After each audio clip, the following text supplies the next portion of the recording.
Let's all go to the lobby. Let's all go to the lobby to get ourselves a treat. Let's all go to the lobby. Let's all go to the lobby. Let's all go to the lobby to get ourselves a treat. Delicious. Welcome, ladies and gentlemen, to the Too Obscure for TV podcast, where we try and find some, I don't even know anymore, some hard-to-find movies, weird movies, cult movies, and watch them, talk about them. David, what the hell are we watching this week? Well, it certainly marks all three checkboxes there. This week you gave me... Dean and I have a shared interest in wrestling. I think we've both dabbled in it at certain points, is probably our level. Don't make it sound gay. Yeah, okay. Listen, we'll get into that later in the episode when we go over the characters, but... Yeah. Our fandom is fair weather, I think. We like, professional wrestling, AEW, WWE, ECW. We understand the art. Yes. Yeah. And we kind of touched on that this week. Continuing on with these YouTube movies. Last time, as everybody knows, we watched Thacko, which was an interesting little 40-minute shindig. It's much more enjoyable in memory, I think. But this time, we're watching something full-length. Full 90-minute feature, yeah. It's a mockumentary. Yep. Has its own style. Kind of. We're watching Kayfabe. What is it? It's a real fake movie about a fake sport, I think is the full title or whatever. And, don't overcomplicate. You can confuse people. Listen, Kayfabe. What? Listen. When the movie opens with a bibliography of definition terms, you're trying not to confuse the common man. Gotcha. And, yeah. So what this movie is it's a mockumentary made by, I assume, real amateur wrestlers. Yes. I mean, yes. They did their own moves, so I'll give them that. Yeah. Everybody in the film. Okay, so almost everyone in the film is or was at the time of the film an actual professional wrestler, an amateur wrestler, right? That they just taught how to act or whatever. But the lead actor in the film, who plays the Rocket, he was an actual professional wrestler and also a lawyer. I'm sorry, you said taught them how to act. You don't think wrestling qualifies as real? Taught them how to act without doing moonsaults. I'll put it like that. All right. What happens when you forget, the soliloquy in Shakespeare? You do a moonsault, and then an arm drag. Yeah, if Shakespeare once had blue jokes to entertain the poor people, which is honestly kind of ironic now that you think about the fact that Shakespeare was once the poor man's entertainment. Well, first of all, there's a lot of dick jokes in Shakespeare. Yeah, exactly. There's a lot. And now the poor man's entertainment is professional wrestling. More you know. It all comes full circle. Vincent Kennedy McMahon is the 20th century Shakespeare. But besides my tinfoil hat theories. Yeah, I guess to break into it. Into the biz. A mockumentary, it opens, like we said, on this scene with all the definition terms you'll need to know from when they reference them multiple times in the movie, even though I feel really to understand wrestling, you don't necessarily need to know the terms. I feel like in context you'll pick up on what they are. Well, I think that just goes with the stereotype of pro wrestling movies where screenwriters or people making them just assume that the audience watching it doesn't know the game, right? Yeah, but I'll criticize the point with this. Or 2 points, really. Boxing movies don't have this. No. And it might also be because, again, boxing being more mainstream, it's also simpler. It's the other thing is more simple, I should say. Wrestling has a much more unique background because it came from like carnivals and carny games, so there's a kind of a weird language in it. If you're in the old school. I mean, aside from, because I'm tired of this argument, so I'm not going to go over the whole whether it's real or not thing. Listen, it's community theater. We get it. Yeah. I think more what I would say is like the rules of it all are just more convoluted, so that's probably why these terms come up. Because there's like pageantry and unwritten rules and all these things. It's the thing where much of wrestling's lore and inner workings come from decades of tradition versus practicality. Yeah, and as a result, then the slang comes out of it. But I think what really, pointing to another point in media where they have to end up pointing out like vocabulary words, is like whenever you get into a procedural show, and then they have those moments where, or even this happens in like thrillers sometimes, if it's like more of a Dwayne "The Rock" Johnson type thriller. So I guess an action movie is what I'm really going for. Okay. Is like those moments when all the characters are standing around and they're like, well, schizophrenia, what's that? And then like all the scientists are going like, well, paranoid schizophrenia is actually, and then the other scientist just jumps on the line from there. Another one jumps on the line, and they kind of go in that circle. It's like the big exposition. We're just telling the audience in the hive background mind what's explanation. going on. I think that's what it reminds me of, and I think those are so like talking down to the audience. It sometimes. is talking down to the audience. Well, okay. I can understand in like action movies where it's like, okay, we're gonna explain this simple concept for the cheap seats, but in a wrestling movie, it's granted. Like how long have you watched wrestling? I probably first. I mean, obviously, it's on all the time when you're a kid. I was never a fan of it when I was a kid.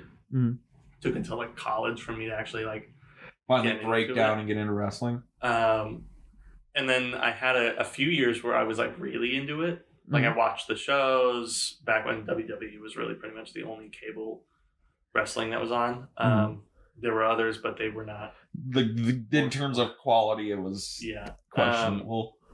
And then I would say I probably put it down because, again, if you're a wrestling fan, you know that WWE's quality of programming is questionable. Is questionable at times. I was in, I guess from there, I had probably a year or two of just being into NXT, which is a very quality wrestling production.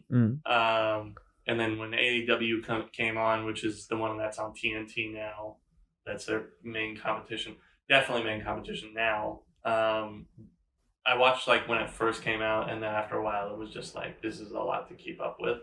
Yeah. Because I think that's really what it is. It just gets WWE especially was so much to keep up with. It's so much content, which is true. It'll keep you entertained. It's just that 7 hours of wrestling a week on like a pay-per-view week was exhausting. Yeah, and this is coming from guys who watch 3 films in a row in a day. Well, yeah, actually, this would probably be one of the blames for why I, for a few years, just didn't watch as many movies, is because I was trying to keep up with like that programming. So I mean it when I said like I was like, I tried to treat it as like my soap operas. This is what I watched to like decompress and get into it because the payoff of some of that content is so good. Yeah. You know, and that's all of it. I guess to tie it back into the whole theme of what this movie is like wrestling can be very rewarding as an audience member as well as a performer. It's just that you have to get through a lot of crap sometimes. Yeah. Like I remember because when I was younger, I was like really into wrestling until I was like 11, 12, something like that. Like when I got into middle school, I just kind of like got out of it, and I was out of like watching wrestling for like 10 years. And like I got into like college, and then I met my girlfriend, and my girlfriend is very into wrestling. Like it is her. Like, so, you know how everybody has that weird nerdy thing they're into? That is like, you know, some people are just basically normal, but they're really into comic books. Basically normal, but they're really into like magic cards. She's basically normal, but really into pro wrestling. Interesting. And we were like, oh, you're into this? Like, oh, cool. So I went back and watched it, and I just kind of like went headlong back into watching wrestling because it was like kind of nostalgic. It's and it was something good. for you guys to do. Yeah, something for us to do. And that's the other thing too, is like watching wrestling with friends is it's a hoot. It's a hoot. A hoot, as it were. I don't know. I was about to call it a riot, but that was like that doesn't sound right either. You know. But yeah, it's fun. It's a fun communal experience. And I think that's the other half of why it can be so rewarding is that you don't really get that out of a lot of like sports. It can be communal, but not as communal as professional wrestling can be. It's one of those things where I watch football. Football's fun. You can get your friends over, but it's like, unless everybody's there and they're in on one or the other team, then it's kind of just, you're just sitting there watching a game. I do think that there's less division in it because I think buying into it is the key term here, because you're everybody who's there watching it is bought into it because they know it's not real. There are a few what the movie defines again as marks, as they'll have to point out to you, which are fans or people who are really bought into the pageantry. I would say the marks are really the people who are the people who think it's real. I don't know, because look, no. Here is the I'm gonna blow everyone's mind right now. Everybody, since the dawn of professional wrestling, has been in on the game that it's not like the outcomes are fixed. Everybody's known. When the first book that revealed like the falseness of professional wrestling was published? 1927. Like, people have known for like almost 100 years, and people still bought into it. The 50s, the 60s, the 70s, 80s were huge for pro wrestling, and it wasn't because, it's real, blah, blah, blah, because, you buy into that when you're like 12, but when you're like 22 and you're like, it obviously, they're not actually trying to kill each other. It's just, it's impressive for some of the stunts. You're in it for the story. It's, community theater, soap opera. It's just fun. Yeah, it's fantasy. It's just drama. That's all it is. It's like questioning any movie that we've watched on the podcast and thinking that Die Hard's not a documentary. Die Hard's not real. Like, it doesn't have to be real. Yeah, it doesn't so much matter that it's not real. It's just like when you buy into the imagination of it for a little bit and you get into it, you get this like unspoken kind of. It's not physical is probably not the word I'm looking for, but it's like this involuntary enthusiasm that gets you going, where you forget that it's not real, and it's just play. That's all I guess I'm trying to get around to. And what's so wrong with wanting to feel playful in a room full of adults? Again, you're just trying to make this oddly sexual. Okay, but so does the movie. But yeah. Well, okay, so there's our little tirade on professional wrestling, where we're coming from it, because both of us have a respect for it. We respect, professional wrestling. We think it's fun, it's cool. We're in the game. We're completely bought in. And then the movie Kayfabe, which it's a mockumentary style movie that sometimes forgets it's a mockumentary. Yeah, I pointed this out to Dean while we were watching it, in that with a mockumentary, obviously some of the ones we can point to as like the legendary pieces, there's the entire show and most of NBC's now back catalog of The Office, Parks and Rec, and all that. Yeah. And then there's obviously Spinal Tap, which is the standard for which all mockumentary films will be judged by. Yeah, I feel like there's a couple more. The Borat films and a lot of what Sacha Baron Cohen's career has been made off of. Yeah. We'll give him a minute. Oh, sorry, everyone. We have a guest on the podcast. It is the dog that David has at the apartment right now. It's a Cooper, right? Yeah. Oh, he's adorable. I don't really know what he wants right now. He's normally pretty good about explaining what. Okay. There you go. He wanted a nap. But yeah, so there is a lot of mockumentary stuff now. But this movie came out in 2008, right? I think 7. 7. So what mockumentary stuff was out then? Because were mockumentaries that popular back then? Well, I mean, if we're going over what we just listed, Spinal Tap has already been. Spinal Tap was already out, and that had its heyday. The Office, I believe, was on TV already for maybe a year or two. Okay. So I can understand why they would do that. Then also, for those who don't know, the mockumentary style, if you're trying to make a narrative film, it's really easy to get away with the low budget. Yeah, that's another thing I would say. Or another thing we could point out too. First episode of this show is technically a mockumentary. because it's a documentary about a movie. It's like a pseudo mockumentary, but if you've seen the show and if you've gotten a hold of that film, which first of all I would say congratulations, you're one of few. But for A Necessary Death, it was certainly a part of it that helped it in certain ways. For this one, like I said, I was pointing out to Dean, it's like there are moments in the movie where it's like they have the interview sequences, all the wrestling matches are like, in a documentary they would show just the raw footage of the match. Yeah. Though I'll make a note about that later. I mean, there are just certain scenes where it's like I can't get into the fact that like the cameras would be so perfectly positioned or so close to people. Like, for example, there's a sequence later in the film in like the middle where they have a wrestling show at a Christian high school. Yeah, it's like a church or something. And there's a shot where the priest, who's pissed off at what they did in the show, walks to the locker room, and the camera's like inches from his face. And I'm like, I'm sorry, but if that was at real, least me, and I know I'm no saint, I'm nothing close to a priest, but I'd be pushing the camera away. And if they did that, it's like, okay, great, we're all back to documentary. I get it, the cameras aren't supposed to be there.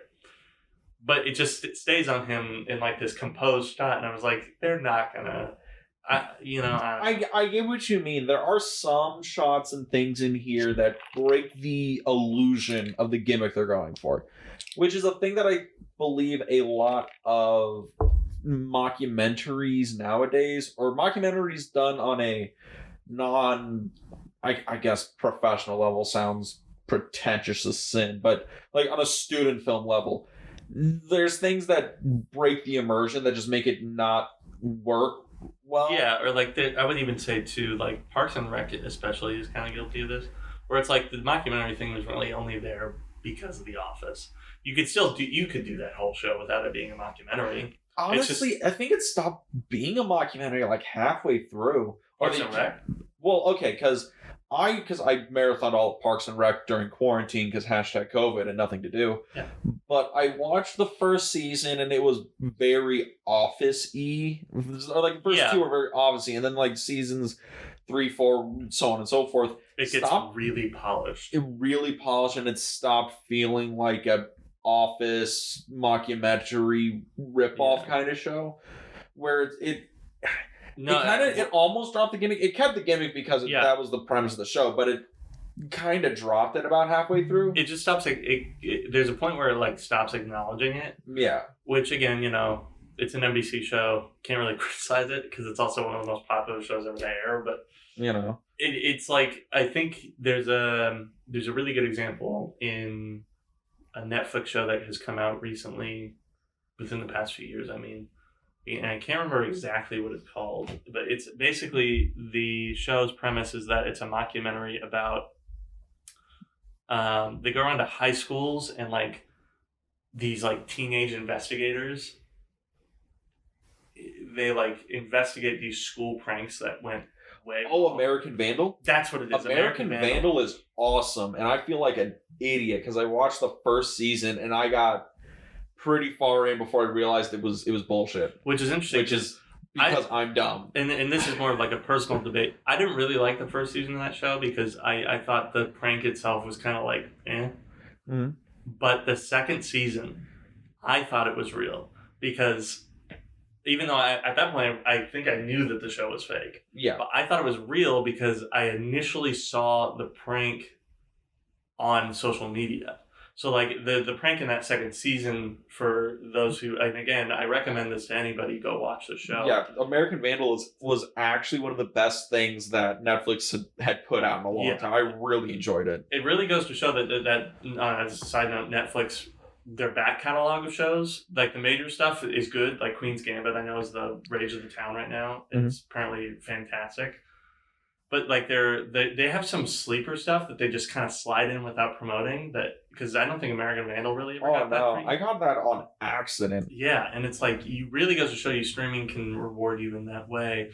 So this second season of the show is all about the turd burglar. Yeah, and where he like had put laxatives in the lemonade in the school cafeteria that day, and it turns into like the whole school shits their pants like all over the school. Yeah. Because it takes a little bit for the laxatives to kick in or something. Yeah, and like it's during lunch, so everybody had the school's like lemonade because it was, a special event thing, so everybody got it. Yeah, or it's like, it's like in any cafeteria, there's always that special item that everybody waits for. In this school, it's lemonade.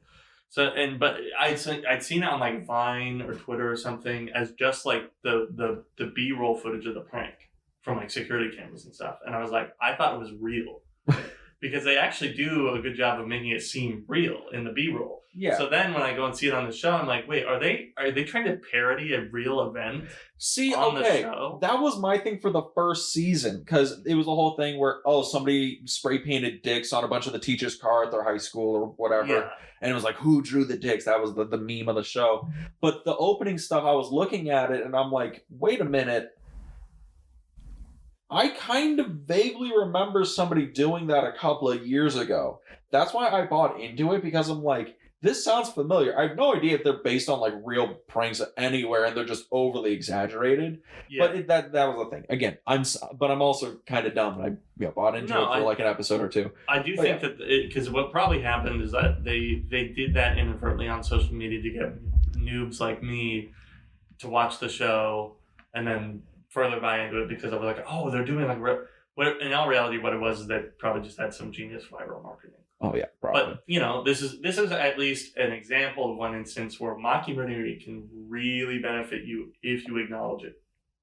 It's almost as if you're rewarded whenever you try and like believe in your concept. Yeah. Whereas back to the movie, we're gonna get on a lot of tangents on Kayfabe because this is interesting. So on our show so far, we have had a pretty good spectrum of films for Too Obscure. We've had the very obscure feature-length festival film with Necessary Death, the feature-length, low-budget, not taking it seriously festival film, the cult classic in Freak Out. We've had the ultra-low-budget fan film YouTube movie, which is Thaco, and this is kind of a mix of all of them because it's a cult YouTube festival movie, and it's very weird because you seem to feel like it fell flat for you when we were talking about it beforehand, and I think it still works in a lot of places. Yes and no, because I think it's like, so as far as like to kind of go over each perspective in it, the fan love letter thing, that being mirrored in Thaco, I think works. I think there are certain things about this that are, it's like they tried to water it down for a regular fan, where I'm like, just go for it, because it's 2007, so I guess wrestling was still kind of basic at this point. We're out of the Attitude Era. We're into I guess it's ruthless aggression at that point. John Cena's around. Yeah, it's ruthless aggression bordering on PG era. It'll be happening in another 2 or 3 years. Mm-hmm. But at this point, it's still fairly basic. It's the same for years. What they've done, I guess, is what I mean. Yeah. Ever since really 1993, they've done the same thing. And nowadays, it's gotten a lot more convoluted, complicated. It's all over the world. It's way more athletic. Yeah. Is probably the biggest development. Which I know there's what's his face that really hates New Japan and AEW high-flying wrestlers. Jim Cornette? Yeah, Jim Cornette somewhere screaming into a microphone about how that's a problem. Goddamn kids are exposing the business. But that's honestly the best part about wrestling nowadays is it's an athletic feat, what they can do. Yeah. That's a lot of reasons why certain people I know watch wrestling, and it's not for the storylines. They said it's almost like a stuntman exhibition to an extent. It's just a showcasing of what you can do if you're just ultra athletic. Yeah, and I guess rounding it back to the point is that I think there's certain things that at this point in wrestling they couldn't really do because the business itself hadn't have gotten that point. Yeah, it's not there yet. And then there's also certain things that they certainly could have done at this time that I thought, okay, maybe it's just too adult of a joke. Mm-hmm. Because there's certain things like the locker room hijinks. Mm. There's extensive and multiple locker room scenes in this movie where not one prank is played. Yes, which is the biggest thing that every wrestler you will find on YouTube who talks about, their days on the road, it's all the bullshit they play at each other. Yeah. Because that's a fun thing if you don't know anything about wrestling, is a lot of times if your job is a professional wrestler, you spend a lot of time together on the road, in hotels, traveling to venues or what have you. And you're a bunch of dudes who have nothing to do. Yeah, you're going to play pranks on each other. Yeah. I mean, you're going to shit in each other's gym's bag and try and, hide it somewhere. The Randy Orton story. Yeah. But I think like there's certain things like that they for some reason didn't reference. And maybe it's also because it's technically set in an amateur wrestling house. So maybe too, it's like the cast of characters is too small. They all like each other too much. It's also a thing where it's not a thing where they're hanging out in hotel rooms every other weekend or they're wrestling 7 days a night. They're more or less in a general like 3-city kind of deal. Where it's just events every couple of weeks. And but I guess it's like a few things I would have liked to see out of that I guess to finalize the comparison to Thaco. I would like to see more pranks because I know that's something that definitely happens. The road trip aspect, maybe even because they do technically travel different locations. Road trips are always a part of the wrestlers' stories on the road. And then one I was sitting there thinking about, and I was like, wow, I'm really surprised this was never talked about. Are like specifically having to do with like payment. I feel like that even though again amateur wrestling, I know they're probably not getting paid tons of money. I mean, they make a point in the movie saying most of them don't do it for money. They do it because they love to entertain people, the sport, and all that stuff. Yeah, but then it's like only one of them is kind of referenced as having a day job, which that moment I pointed out. He's wearing, in the specific moment, it's kind of the main character. Yeah, Randy the Rocket. Yeah, and he is wearing like a jumpsuit, but like the zipper's open. So it's not like it can't be at any place where the jumpsuit is like required for the job. It's not like he's not working in like a machine shop. Yeah, and then he's also carrying a bunch of like fragments of cardboard boxes that have been torn. But from the way he's carrying them, I would assume it'd be like you're breaking down boxes in the back. But then he has soot all over himself. So I'm like, does he work in like a coal mine that doubles as like or a garbage dump or something. Like is it but also a rusty spoon because he's breaking down boxes? I mean, I don't know. I think that's the thing where the movie's obviously trying to just give you shorthand as this guy has a blue collar job and is also a wrestler. And, he is doing this because this is his end. It's a relatability thing, which is kind of weird if you actually know blue collar jobs and you're like, I know that's like 3 of them in one. So this is actually a good segue into the whole mockumentary thing again, is like if the one thing I think about this movie that really hurts it is that you don't really, there's good character conflict in that, like it's not really conflict because it's not like a dramatic film. It's a comedy, this is through and through a comedy. It's more like the characters have good, fair storylines. All of them, and this is one way that, again, on the other side of the sword, the movie benefited itself from being kind of oversimple in that you're never confused watching the movie. You never get lost. Everything has a setup, payoff. It's always going to be there. Yeah. It's just that then, if it's a mockumentary, in my mind, you would go around to each character, get a little bit more of their backstory, the motivation.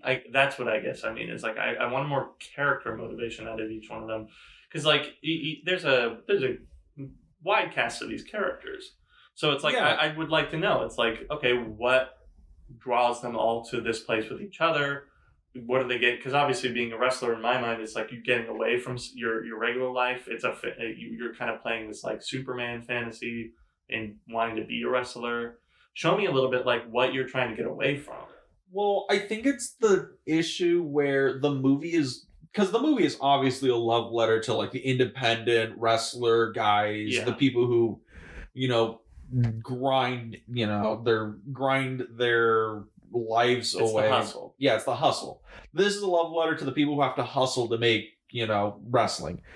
And the thing is with all the characters that we see, I feel like they're just supposed to be shorthand of, hey, if you know independent wrestling, you know the business, you know that, oh, this guy's in every locker room. The guy that blades himself every match because he only has 2 moves. And he's like, oh, I'll get a pop if I start bleeding. Or the guy who is the old weathered veteran who used to be huge in the 70s and 80s, but he's like, can't do anything anymore. So he just runs the promotion and he like drinks all the time and smokes. Or the guy who is like, I was on national television for 6 weeks, but granted, no one saw my face because I was a masked wrestler who got beat up every night and didn't have any lines. But I was on TV, who has that inflated ego. Yeah, all the characters are generally shorthands. The only person I think we get much of detail about is our main character. kind of, and it's even then it's like not that much because like aside from he's at his job at one point.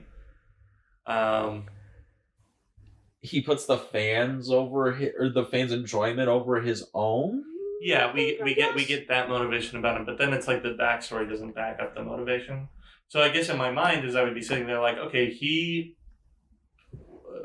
the best way to explain this point, I think, is what I think those characters' backstories would be. Mm-hmm. So I think Randy would be like, he's a dad, so he likes putting over the fans because it reminds him of entertaining his kid, who then he works the warehouse job for because he had it with his wife and their routines, and then they live separate, so he works this job, and then the kid gets to come see him as a superhero.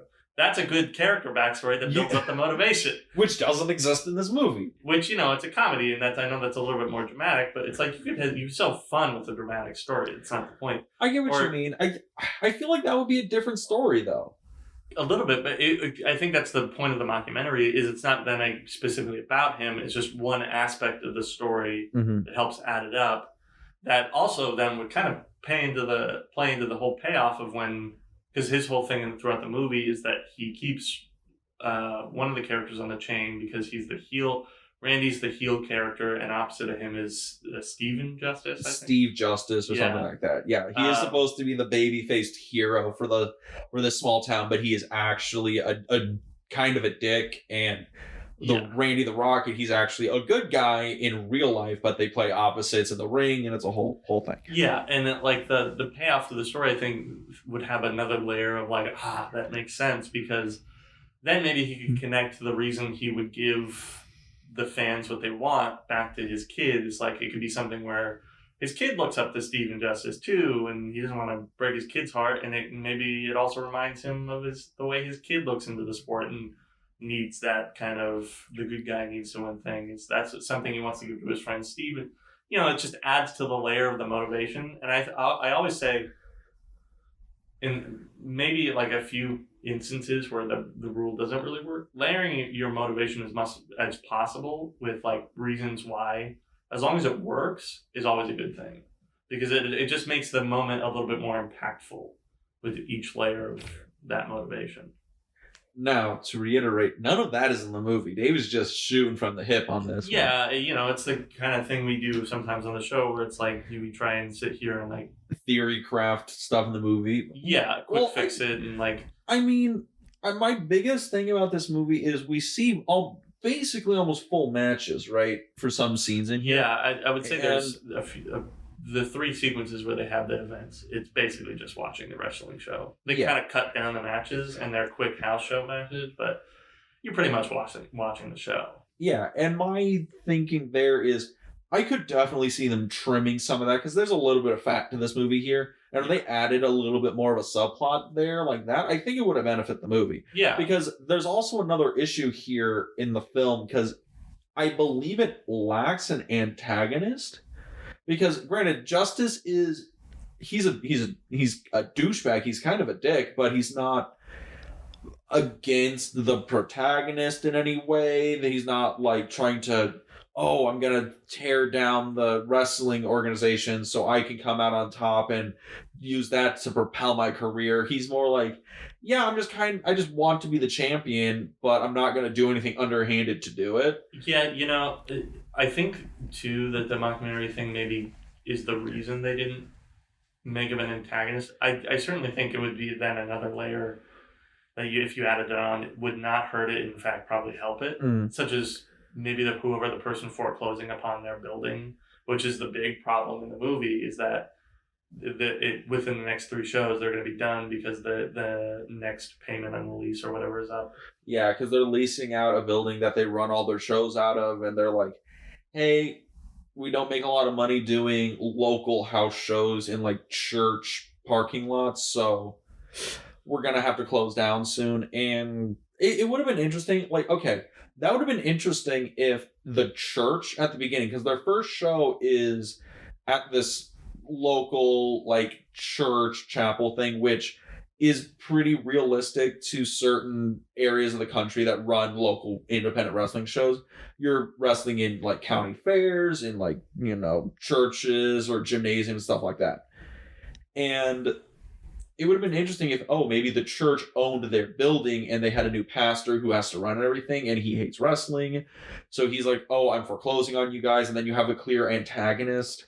Yeah. And the whole thing of the movie is them trying to show the church or the preacher that, it's not, wrestling isn't actually that evil. It's not homoerotic. It's not, satanic. It's just, it's supposed to be fun. We're entertaining kids. Yeah, that's actually not a bad idea, because then, well, again, it kind of would put it, like, to your point, it might change the story a little bit overall. It would. No, like, everything we're saying at this point would change the story dramatically. But it would at least give it a lens for which to analyze wrestling through, because that's, like, probably the one way in which the whole documentary thing's hurt is it's kind of just a documentary about amateur wrestling in general. It's not about what, it's not like a documentary about why we want to analyze amateur wrestling, and it's like when you watch a documentary, normally there's the subject, but also the reason that you're going over the subject. Maybe one that everybody probably knows famously is like Blackfish, for example, is all about how, the whales at SeaWorld or whatever are kept in captivity. But then there's also a reason in that there has been some recent deaths that showcase, we are really keeping these whales in captivity and they're starting to kill their instructors. And it's like, there's two folds to that equation, I guess is what I mean. So yeah, I agree with that. And, the character thing, real quick too, because there are some great characters in this. There are some fun characters. I think everyone in this movie is a fun character. Yeah, because like the two you listed off first, Al, and then the hardcore wannabe, Lucky. Yeah, like those are two good characters because they're specific. Yeah, they have their quirks. They're acted well, I think, because the hardcore guy is really bought into making, being into the whole blood fetish kind of thing. Yeah, for those who are not into gory wrestling, like some degenerates like myself, in certain wrestling promotions, it's very incentivized to like blade yourself or do something like that. In others, it's not really, but there's some wrestlers who specialize in cutting themselves and bleeding to get a pop from the crowd because, we're all caffeine-induced monkeys that get really excited when we see red. So you bleed, get a big cheer. And this Lucky guy, he has 2 moves.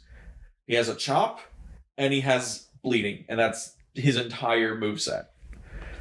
Which, it's for comedy. But yeah. I like the blood wrestling. I mean, obviously, there's aspects of wrestling that go too over the top, such as Japanese hardcore wrestling. Often, have you ever seen the death matches where they have the C4 and the barbed wire? And yeah, oh man, yeah. For everybody who thinks Americans are a bunch of gore-hounded, violent, monsters, yeah, go to Japan. You don't even know. Go watch some Japanese hardcore wrestling. Or, you don't I would even say know. Japanese regular wrestling. It's stiff. It's real stiff. Yeah. It stops being about showmanship. It's turning into like UFC, but with like less rules. Yeah. But besides the point. Al, that's a character that I want to go over. Yes.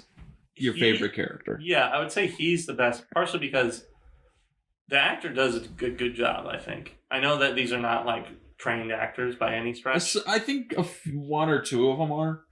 Yeah, and it's like I'm not going to count it against the whole movie for them not hiring legit indie actors. No, I mean, that's not the point of the film. They wanted independent wrestlers to act, not actors to wrestle.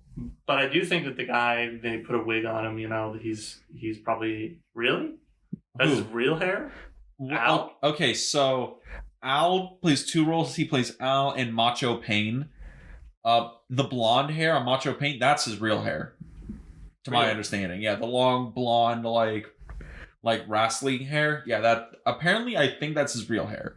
The gray is not. So exactly, that's what I meant, is that's the wig. Yes, I think the gray is the wig. Yeah, so I think in that sense, you get on the nose that character is fake.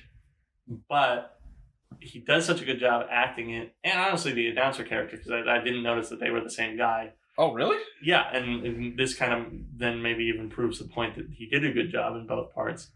But when, acting is about making decisions at the end of the day. That's what makes good acting. Making your decisions and committing to them. Yeah, so that's what he does, is he just commits to these ways he's going to do the parts, and I think it ends up making for better characters on top of a good acting job. But conversely, I do think that's... I brought this up. It's kind of a thing that happens in mockumentaries, more amateur ones, where the character the whole time is like nodding their head while they're talking. Yeah, that was something you brought up very early on when they were doing one of the mockumentary interview sections.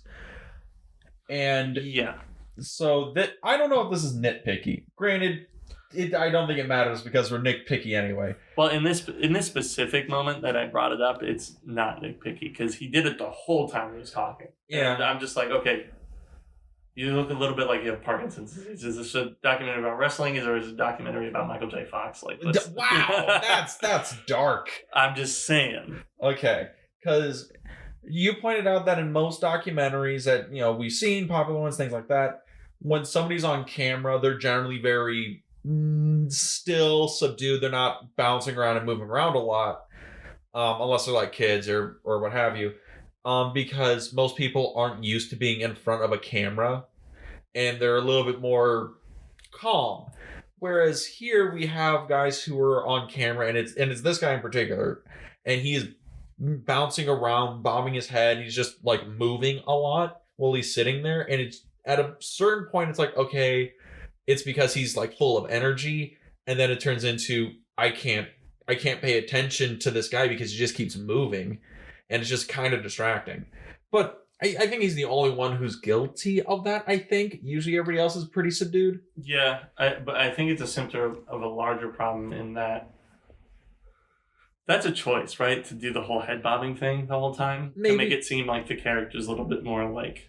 It might have been a thing where he was given direction, being like, hey, you're this like super fan, you're working in wrestling, and you're really excited, full of enthusiasm, and we're about to interview about it. And he just made the choice of, okay, so I'm full of excitement, so I'm going to be moving a lot, right? Yeah, it doesn't work. Yeah. Because it doesn't have anything to do with the character. It's just like, this is how I'm going to get the point across. It's like, no, the point is to get the point across. The point is to make sure that you play the character, like Al, like Macho Pain.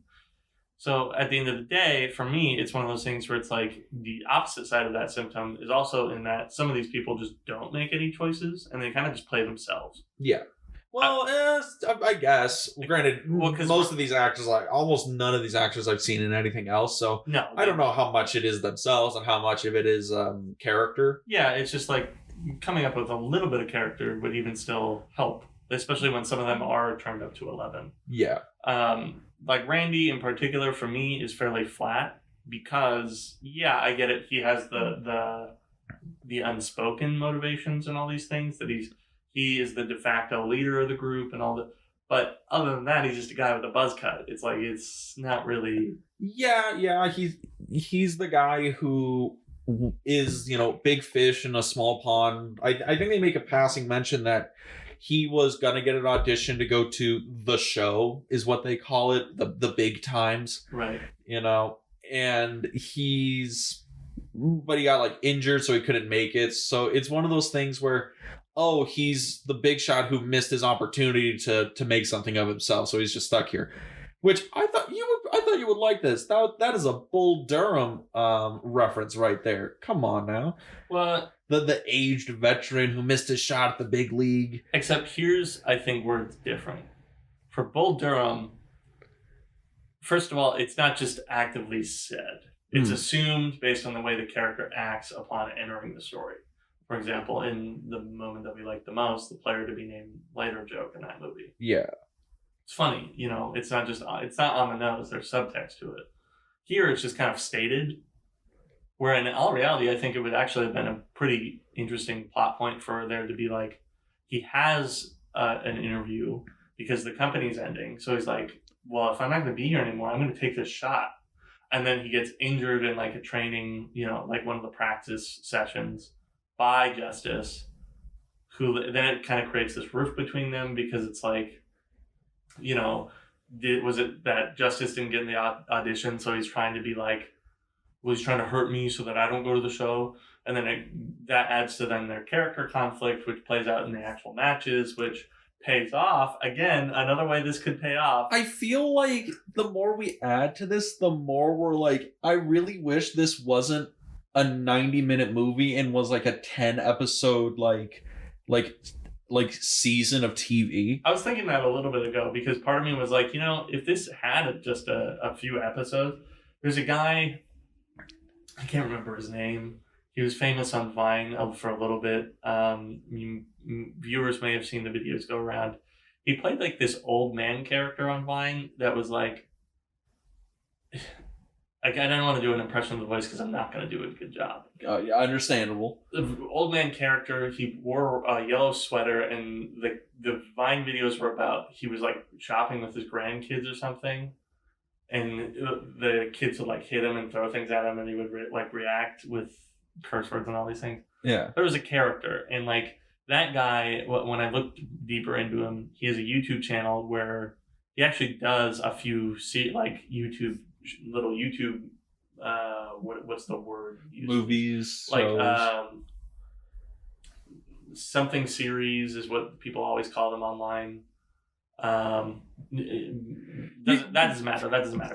Roundabout. The point being, while they're not great, they're interesting little pieces for a portfolio if he was to put one together, because he technically made 10 season episodes or 10 episode seasons, other way around.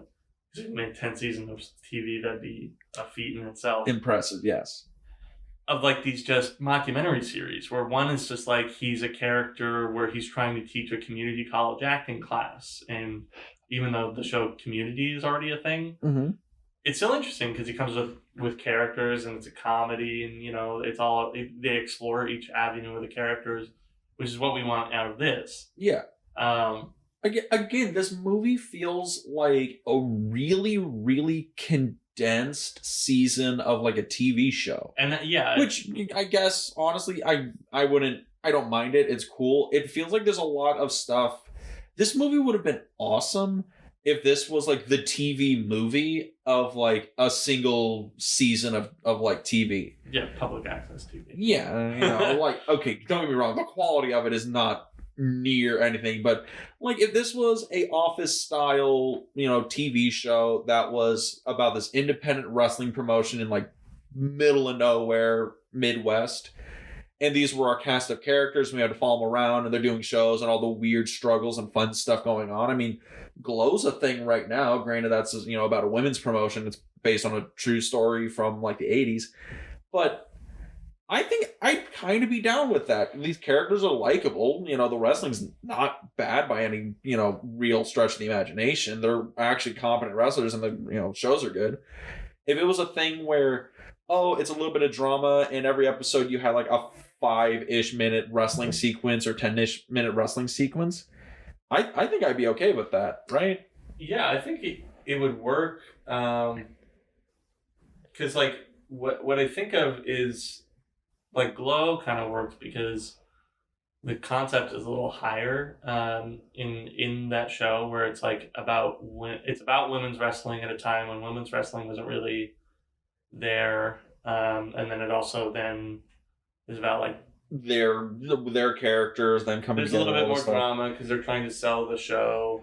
Well, I'm not trying to compare one for one, but I'm like, if this came out in like 2008 when the movie was shot, like, do you think this could have like an Office style, like, 1-2 season run on like NBC?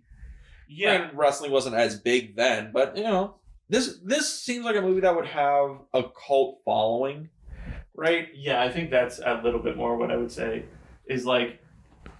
That's a little bit more what I would say. Like, it feels like if this was to be released on YouTube, it could work. Yeah. Because what I'm actually trying to do as we speak is I'm trying to go back and look at the views on this thing. Because if it's like millions of views, I'm like, okay, yeah, there's TV show potential there because you can convert that into an audience. Granted, this movie was made 13 years ago at least. Yeah, but like, and I know over time those things can add up, but like at the very least what I'm thinking is like even if this thing has like 3-ish million views. Yeah. Okay, 84,000. That's where I'm like the YouTube thing because 84,000 is still enough to where even though again over time over 4 years as this is saying, I could believe you can create 10,000 views every episode. Yeah, and the other thing is, this movie, when it came out, it had a big critical... It actually ran in festivals. It won, festival awards. It was, voted best comedy. It has... well, that's totally different. Audience Choice Award. It had... I know it ran in, 3 different festivals, and it won something in each of them, at least. Maybe it was probably in a lot more, and it didn't get anything, but in 3 of them, it actually won something. It was voted best comedy. Apparently, the festival bar is actually lower than I thought. Because Freak Out won awards. It ran in 2 festivals. Though, again, the movie has a story behind it that kind of warrants that. Mm-hmm. So there's a thing I'll go back to is, as a comedy, it's okay, this movie. Yeah, this is definitely a comedy for a very particular audience. I don't think it's like rolling the floor funny, like your run-of-the-mill commercial comedy. I don't think it's not funny. It's just that there are certain jokes that work, again, because Al is hilarious. And there are certain jokes like there's this running kind of thing. I know it's actually really more about the storyline, but when Justice goes after the French Indian Irish character in the bar all the time. Yeah. And then it has that payoff at the end of the movie. But the whole time I was sitting there, it's like, this kind of, I don't want to call it cringy, but it was just kind of like, it's not funny. It's like, I don't really get where this is going. Well, it's supposed to be a joke on the fact that there's always a guy in these indie promotions that has a horrible gimmick that will never get over, but the promoter, for some reason, will never change his gimmick. Yeah, like that I get. It's more specifically that specific joke. In the bar sequence, because it's like the jokes you make aren't like. It's not that it's not funny because he's bullying. I don't give a shit. But it's more that it's like it's not funny because it's like it's just a stupid joke about him trying to be like an Indian chief. Because it's also he's a French Canadian guy that they brought in, and the promoter gave him this gimmick of being an Indian chief, and it sounds as bad as I'm trying to make it. It's super cringy. It makes no sense. No one in the movie, no one likes it. It doesn't get over. No one thinks it's entertaining. Yeah. And that's kind of the joke. Yeah, and it makes sense. It's true. Plenty of people all the time become wrestlers, and here's another thing that I thought could have been a good thing for them to go over. Talking about, if you want to talk about cringy in wrestling, backyard wrestling, but it's not specifically like the good backyard wrestling that got famous. Good backyard wrestling exists. Well, the one that ended up getting a video game. Oh, yeah. I'm talking about the backyard wrestling where it's like pretty bad. It's like really bad. Really bad. Like the ones where like there's people in the crowd, but then like the people that are wrestling should not be wrestling because they're not physically prepared for that. So I've seen a few of those on YouTube because, to reiterate, I'm a garbage human being. And I saw one and it was Backyard MMA or whatever. And it's this skinny like white dude and he's fighting this other guy and the skinny white dude, you can tell he had like 3 classes in like a jiu-jitsu school and thought he was a badass. And he's going against this other guy and he has to be like 230-pound black dude of solid muscle. And you would think, oh man, like, the white dude, he just goes out and does some kung fu shit. No, the black dude like did a textbook suplex on him and knocked the guy unconscious in like 10 seconds. Like, it is really like, there's certain aspects of backyard sports that shouldn't exist. Backyard wrestling is not a good idea because you really get messed up doing it. And backyard MMA is also a bad thing.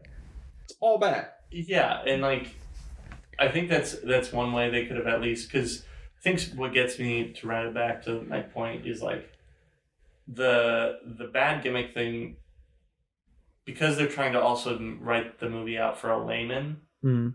I was like, I don't know if this really works because it's a little too simple.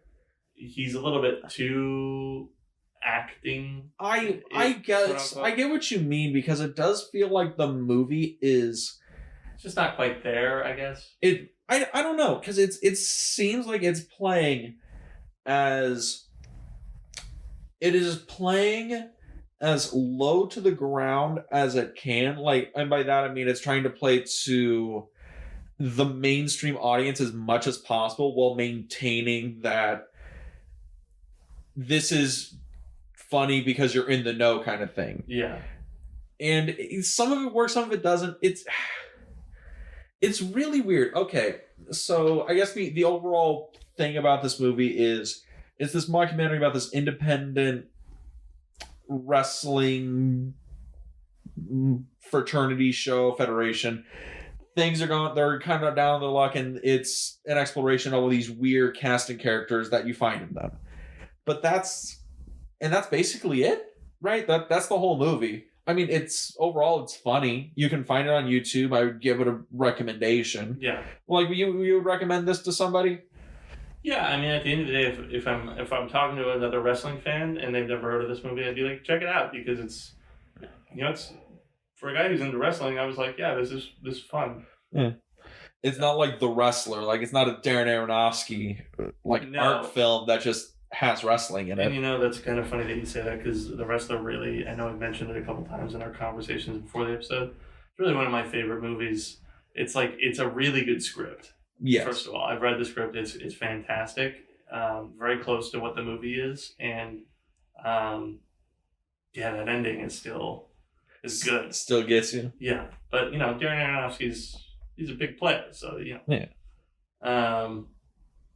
But yeah, overall, it's like, for the regular people, I don't know if I would still recommend this, because it's like, I feel like if you're not into wrestling, you're not gonna really get into it. I could definitely